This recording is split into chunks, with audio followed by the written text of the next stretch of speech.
معزز و مکرم ناظرین، السلام علیکم ورحمۃ اللہ وبرکاتہ۔ آج آپ کے سامنے رکوع نمبر 15 سورۃ النساء کا ہے، اس کا درس مختصراً پیش کیا جائے گا، لیکن ایک بات میں آغاز میں ہی کہہ دیتا ہوں کہ عمومی طور پر رکوع مکمل طور پر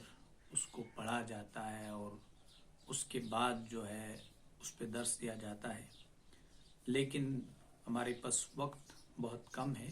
اس لیے جو آیت پڑھی جائے گی اور ساتھ ساتھ میں اس کی مختصر سی تفسیر بھی آپ کے سامنے پیش کی جائے گی، اور اس رکوع کا مختصر سا خلاصہ جو ہے میں آپ کے سامنے رکھوں گا۔ پہلی بات یہ ہے کہ اس میں زیادہ تر جو ہے نماز پہ زور دیا جاتا ہے، نماز پہ فوکس کیا جاتا ہے کہ اگر مسلمان سفر میں ہوں یا جنگ میں بھی ہو، نماز کو کسی بھی صورت میں انہیں نظر انداز نہیں کر دینا چاہیے۔ کتنے بھی خطرناک اور خوفناک حالات ہوں، نماز کو ادا کرنے کا اگر کوئی بھی لمحہ یا موقع ملتا ہے تو پہلی فرصت میں نماز ادا کر دینی چاہیے۔ تو ایون کہ یہاں ریفرنس کے طور پر جو ہے صلاۃ الخوف کا ذکر کیا جا رہا ہے کہ جنگ کے بادل منڈرا رہے ہیں، ہر طرف خوف و ہراس ہے، خوف کا ایٹماسفیئر بنا ہوا ہے اور پرخطر حالات ہیں۔ ان حالات کے اندر بھی مسلمانوں کو نماز جو ہے ادا کر لینی چاہیے، با جماعت نماز ادا کر لینی چاہیے۔ اگر حالات بہت ہی پرخطر ہیں، بہت سیریس ہیں، موقع نہیں مل رہا ہے کہ اگر مسلمان با جماعت نماز ادا کرنے لگ جائیں تو انہیں نقصان حاصل ہو سکتا ہے، انہیں نقصان جو ہے اٹھانا پڑے گا، تو اس صورت میں جو ہے جس طریقے سے بھی ممکن ہو سکے انہیں نماز ادا کرنی چاہیے۔ اگر وہ پیدل ہیں تو پیدل ہی نماز ادا کر لیں، گھوڑے پر سوار ہیں تو سواری پر ہی جو ہے انہوں نے نماز ادا کرنی چاہیے۔ اگر انہیں پورے جو نماز کے ارکان ہیں، ان پورے آداب جو ہیں ان کو پورا ملحوظ خاطر رکھتے ہوئے نماز ادا کرنے کا موقع نہیں مل رہا ہے تو اشارتاً بھی اگر ان سے ممکن ہو نماز وہ ادا کر سکتے ہیں۔ اگر پھر زیادہ ہی سیریس کنڈیشن ہو کہ نماز اشارتاً بھی جو ہے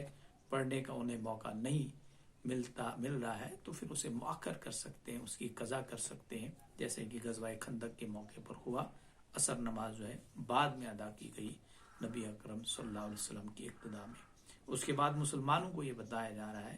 کہ جب خوف کی حالت ختم ہو جائے اور تم امن کی حالت میں واپس آ جائیں تو پھر عمومی طور پر جس طرح نماز ادا کرنے کا جو طریقہ تمہیں سکھلایا گیا ہے،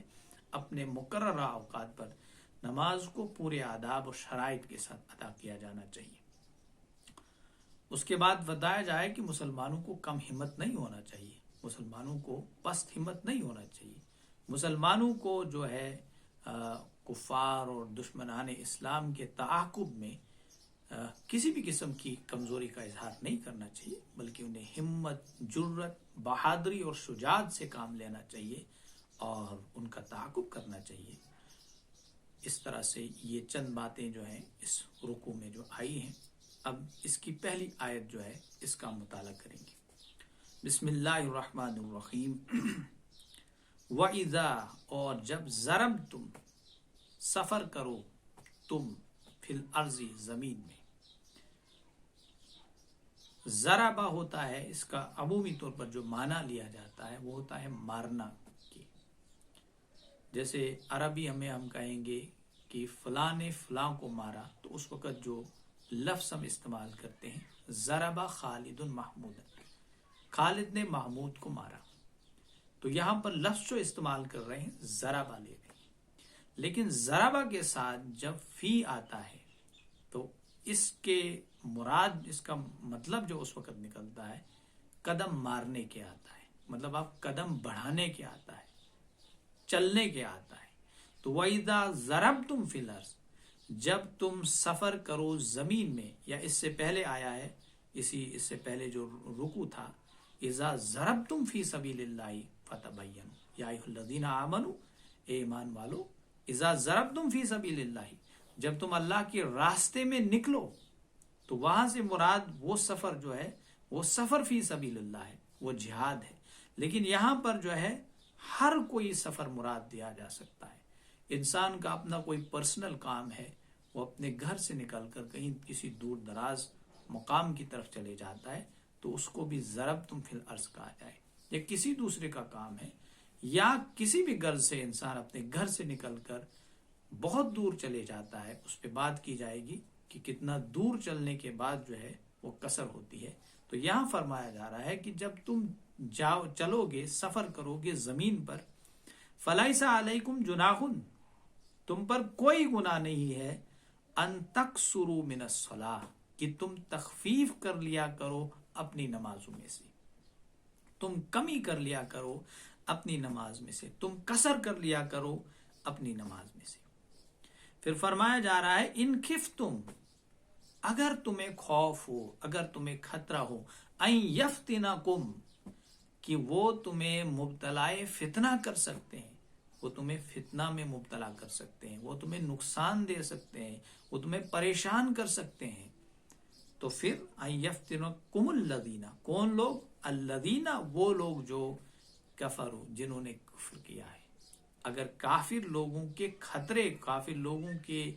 حملے کا آپ کو خطرہ ہو، خوف ہو، ان الکافرین لکم عدو مبین، بے شک کافر جو ہے وہ تمہارے سخت کھلا دشمن ہے. تو اگر تمہیں کافروں کے نقصان کا خطرہ ہے تم قصر کر لیا کرو.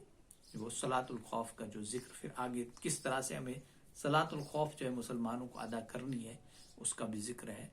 تو یہاں اب بتلایا جا رہا ہے کہ جب بھی مسلمان سفر میں جائے، اپنے گھر سے باہر نکل کر کسی دور دراز مقام پہ چلے جائے تو اسے جو ہے وہ قصر کر لینی چاہیے. اب قصر کے معنی جو ہوتے ہیں وہ کمی کے ہوتے ہیں، تخفیف کے ہوتے ہیں. تو فقہی طور پر جو ہمارے پاس فرائض نماز میں سے 3 اوقات ہیں، ظہر، عصر اور عشاء، ان کی جو فرائض جو ہیں وہ 4 رکعات پر مشتمل ہیں. ان میں سے 2 ہم نے کم کر لینے ہیں، 2 ہم نے ادا کر لینے ہیں، اس کو ہم کہتے ہیں قصر.